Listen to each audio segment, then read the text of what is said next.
Hello everyone, I am Khyoben and Erui from Don Bosco Higher Secondary School, WOKHA. Today I'll be talking about novel COVID-19, threat in future, prospects and challenges.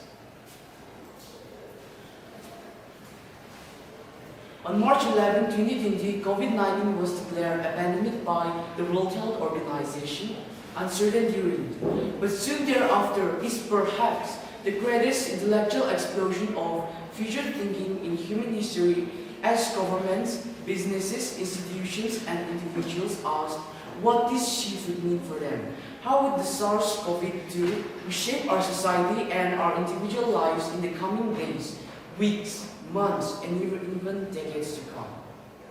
Novel COVID-19 threat in future. Because of their wide distribution, higher prevalence, higher recombination potential of their genomes, profound genetic diversity, and increasing human-animal interaction, COVID-19 has now become a potential threat even after the vaccine has been created. An intriguing factor of coronavirus pandemic is that every decade of the 21st century, there is a new major coronavirus epidemic, namely severe acute respiratory syndrome in 2002, Middle East respiratory syndrome in 2012, and COVID-19, and such cases are also expected in the future too. Let me illustrate the threat of novel COVID-19 with the famous 1918 Michigan pandemic. Siddharth Chandra, a professor in the James Madison College, after a decade studying a flu virus that killed approximately 15,000 Michigan residents, so his research came to life as he watched the spread of the coronavirus pandemic. Using influenza infection and mortality data on Michigan from 1918 to 1920, Chandra identified 4 distinct waves. The first large peak was in March 1918. After a second spike in cases in October 1918, the governor instituted a statewide ban on public gatherings, much like the restrictions that were put in place during the COVID-19 pandemic. After 3 weeks, the ban was lifted, which led to another peak in December 1918. The ban didn't stop the spread of the flu, it just delayed the spike in cases. Chandra made the data showing the peaks and spikes in cases from October 1918 to December 1918 and tracked flu virus case load by country over time.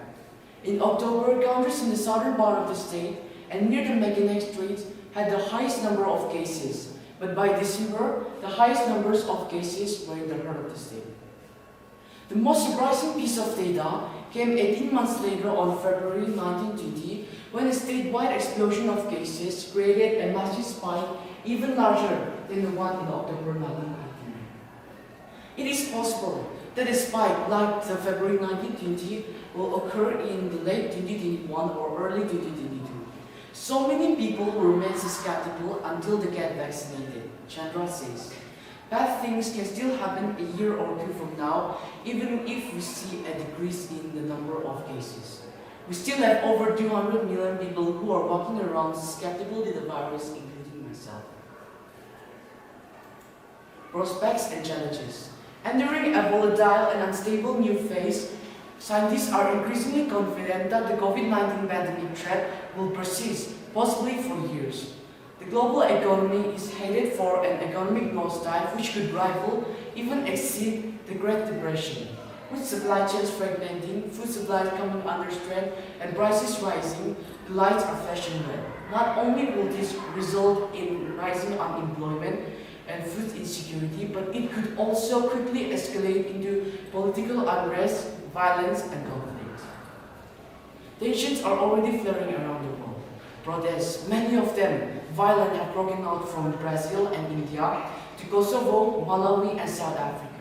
Police repression is also increasing from Kenya to the Philippines. Signs of fragility are not only confined to poor countries, but even to marginalized communities in wealthier cities.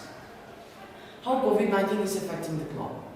Confirmed cases of COVID-19 have now passed 109.9 million people, respectively, globally, according to a new study from Johns Hopkins Coronavirus Research Center. India is making COVID-19 molecular tests mandatory for people arriving either directly or indirectly from the United Kingdom, Brazil, and South Africa in a bid to stop the spread of more infectious variants. Pandemic adds 24 trillion to global debt. The coronavirus pandemic and response has added $24 trillion to global debt, according to a new study from the Institute of International Finance.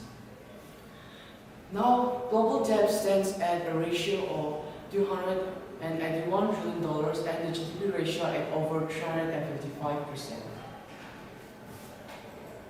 Thank you.